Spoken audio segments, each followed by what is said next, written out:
नमस्कार, news capital express में आपका स्वागत है। मैं हूं आपके साथ आयुषी सोनवाने। चलिए शुरुआत करेंगे आज की कुछ अहम और बड़ी खबरों के साथ। दिल्ली सरकार की आर्थिक मदद, लॉकडाउन में देगी मुफ्त राशन। सीएम बनते ही ममता बनर्जी ने लिखा मोदी को खत, ऑक्सीजन की कमी पर जताई चिंता। पानी की कमी से लगातार परेशान हो रहे हैं क्षेत्रीय निवासी, नाली का पानी पीने पर मजबूर हैं। कांग्रेस के पूर्व मंत्री पीसी शर्मा ने लगाया सरकार पर बड़ा आरोप, कहा जनता को बेवकूफ बना रही है सरकार। दवाओं की कालाबाजारी को लेकर गृह मंत्री नरोत्तम मिश्रा का बयान। भोपाल वन विभाग की बड़ी कार्रवाई, अवैध लकड़ी से भरा ट्रक जब्त किया। और अब खबरें विस्तार से। ट्विटर अकाउंट सस्पेंड होने की वजह से आजकल फिर सुर्खियों में बनी हुई है कंगना रनौत।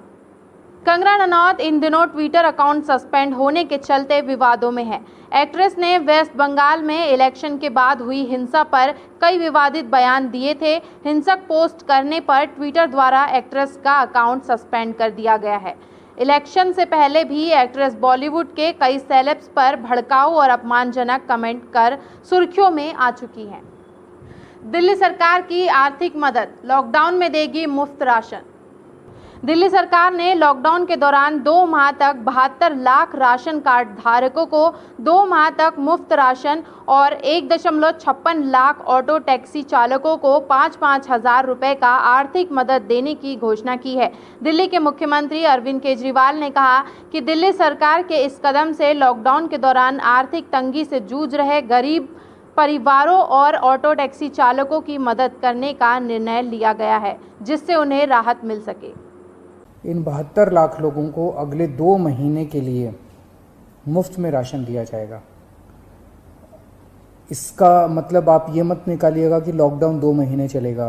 भगवान ना करे ज़्यादा दिन चलाना पड़े, भगवान करे कि जल्दी केसेस कम होना चालू हों और जल्दी लॉकडाउन ख़त्म हो। लेकिन जो आर्थिक तंगी से गरीब आदमी जूझ रहा है, उसको मदद करने के लिए अगले 2 महीने के लिए सरकार ने निर्णय लिया है कि अगले 2 महीने के लिए सबको राशन मुफ्त दिया जाएगा दिल्ली सरकार की तरफ से।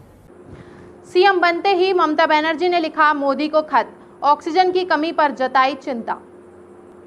पश्चिम बंगाल में लगातार तीसरी बार कमान संभालते ही मुख्यमंत्री ममता बनर्जी ने प्रधानमंत्री नरेंद्र मोदी को कोविड मैनेजमेंट को लेकर चिट्ठी लिखी है। बुधवार को लिखी चिट्ठी में उन्होंने राज्य में फ्री वैक्सीनेशन के लिए केंद्र सरकार से वैक्सीन उपलब्ध कराने की अपील की है। इसके अलावा उन्होंने पीएम से अनुरोध किया है कि राज्य में पर्याप्त वैक्सीन के साथ साथ ऑक्सीजन सप्लाई, हॉस्पिटल बेड्स, आवश्यक दवाओं की व्यवस्था की जाए। उन्होंने मांग की है कि हमें हर दिन कम से कम 10,000 रेमडेसिविर की डोज और 1,000 टोसिलीजुमाब की वॉयल्स की ज़रूरत है। इसकी जल्द से जल्द व्यवस्था की जाए।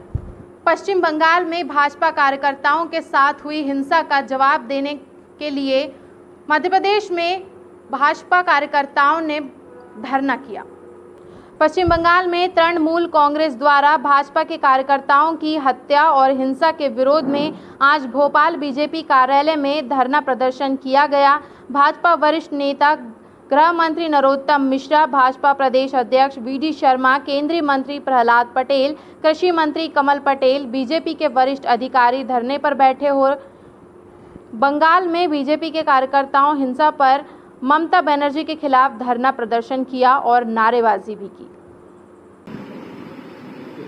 आम जनमानस के ऊपर भी जिस प्रकार से हत्या, आक्रमण, लूट, बलात्कार करने के जो जघन्य अपराध पश्चिम बंगाल के अंदर वहां की सरकार ममता बनर्जी के नेतृत्व में जो करने का प्रयास किया है, उसके खिलाफ माननीय राष्ट्रीय अध्यक्ष जी के नेतृत्व में पूरे देश के अंदर भारतीय जनता पार्टी के कार्यकर्ता आज इस बात को लेकर के धरने पर बैठे हैं कि बंगाल के अंदर जो आक्रमण और लूट और आगजनी जिस प्रकार से हो रही है, इस लोकतंत्र की हत्या करने का काम पश्चिम बंगाल की सरकार ममता बनर्जी के नेतृत्व में जो कर रही है, वो ये न समझे कि बंगाल का कार्यकर्ता अकेला है। भारतीय जनता पार्टी के करोड़ों करोड़ कार्यकर्ता माननीय राष्ट्रीय अध्यक्ष जी के नेतृत्व में इस देश के अंदर उन कार्यकर्ताओं के साथ खड़ा है। पानी की कमी से लगातार परेशान हो रहे हैं क्षेत्रीय निवासी, नाली का पानी पीने पर मजबूर हैं। एक ओर जहां नगर निगम प्रशासन लोगों के स्वास्थ्य को लेकर चिंतित है, तो वहीं दूसरी ओर नगर निगम प्रशासन लोगों के स्वास्थ्य से कर रहा है खिलवाड़। जनता नगर फेज 3 में नल के वॉल के आसपास मची गंदगी से नल के वॉल में मिल रहा है नालियों का पानी। लोग वही पानी पीकर पड़ रहे हैं बीमार। नगर निगम प्रशासन को लगातार शिकायत करने के बाद भी नहीं हो रही है कोई कार्रवाई। जनता नगर फेज 3 में लगभग 3000 परिवार पी रहे हैं यही नाली का गंदा पानी, जिसके बाद पड़ रहे हैं बीमार। कांग्रेस के पूर्व मंत्री पीसी शर्मा ने लगाया सरकार पर बड़ा आरोप, कहा जनता को बेवकूफ बना रही है सरकार। आज 5 मई से वैक्सीन लगेगा। वैक्सीन की यह स्थिति है कि 18 से ज़्यादा लोगों को जो इंजेक्शन लगना था, नवीन स्कूलों को 100 इंजेक्शन दिए गए। कुल मिलाकर लोगों को बेवकूफ़ बना रही है सरकार, यह कहना है पूर्व मंत्री पीसी शर्मा का। उन्होंने कहा पहले वैक्सीन बेच देती है सरकार, अपनी पीठ थपथपाते रहते हैं। अब अफगानिस्तान छोटे छोटे देशों से भीख मांग रहे हैं। वहीं शर्मा बंगाल हिंसा धरने पर कहा कि दूसरी तरफ धरना दे रहे हैं, चुनाव हार गए हैं, बंगाल में 100 वोट भी नहीं ला पाए, धरना देने हैं ये जाए बंगाल। कुल मिलाकर सरकार का सिस्टम फेल हो गया है। जेपी अस्पताल जो भोपाल का डिस्ट्रिक्ट हॉस्पिटल है, यहाँ पे वैक्सीन बंद कर दी। अरे भाई, जेपी अस्पताल हो, जितनी भी संजीवनियाँ हैं, जितनी डिस्पेंसरियाँ हैं, यहाँ सब पे लगना चाहिए ना। अब स्कूल कॉलेज में क्या लगा रहे हो भाई? जहाँ आदमी जाता है, जहाँ लोग होते हैं, और 100 लोगों को लगा रहे हैं 18 साल से ऊपर वाले, वहाँ भीड़ लग रही है। कुल मिला के कोरोना से बचने के इनके जितने भी उपाय हैं वो सब फेल हो चुके हैं। और हाई कोर्ट दिल्ली का ये कहना है केंद्र सरकार से कि आप आंख मूंझ सकते हो, लेकिन हम आंख नहीं मूंझ सकते, जनता को मदद करना होगी। ये केंद्र सरकार और राज्य सरकारों से कह रहे हैं। कुल मिला के स्थिति बद से बदतर है। दवाओं की कालाबाजारी को लेकर गृह मंत्री नरोत्तम मिश्रा का बयान। गृह मंत्री डॉक्टर नरोत्तम मिश्रा ने कहा कि दवाओं की कालाबाजारी हो रही है, ऑक्सीमीटर महंगे बिकने पुलिस करेगी सख्त कार्रवाई, कीमत से ज़्यादा बेचने पर रासुका के तहत होगी कार्रवाई, सैनिटाइजर हो चाहे दवाई सभी शामिल होगा इसमें। निजी अस्पतालों की लूटमार पर भी कार्रवाई की जाएगी। जिन अस्पतालों के खिलाफ कार्रवाई होगी उन अस्पताल संचालकों के खिलाफ सख्त कार्रवाई होगी। 16-16, 18-18 घंटे काम करते हैं। मंत्री लगातार प्रवास कर रहे हैं, अधिकारी हमारे लगातार चिंता कर रहे हैं। आज हम ऑक्सीजन के क्षेत्र में हम सरप्लस हो गए। आज कहीं भी हाहाकार की स्थिति नहीं है। केसों के मामले में अब हमारी पूरी साइकिल बन गई है, चेन बन गई है। जितने केस आज निकल के आ रहे हैं 12,000 कुछ, तो हमारे 11,700 कुछ वापस डिस्चार्ज होके भी लगातार उतने ही केस जा रहे हैं और भयावहता समाप्त हो गई है। पॉजिटिविटी रेट हमारी 85% के ऊपर चली गई है। आज हमारे जो 27 अप्रैल में एक्टिव केस जो थे वो 94,276 थे। आज 4 मई आते आते तक घट गई, 86,000 रह गए हैं। भोपाल वन विभाग की बड़ी कार्रवाई, अवैध लकड़ी से भरा ट्रक जब्त किया। वन विभाग ने बड़ी कार्रवाई करते हुए अवैध लकड़ी से भरा हुआ ट्रक जब्त किया है। अवैध लकड़ी से भरा हुआ ट्रक श्यामपुर से आ रहा था भोपाल। मुखबिर की सूचना में वन विभाग उड़नदस्ता ने रोशनपुरा चौराहे पर इसे जब्त कर लिया है।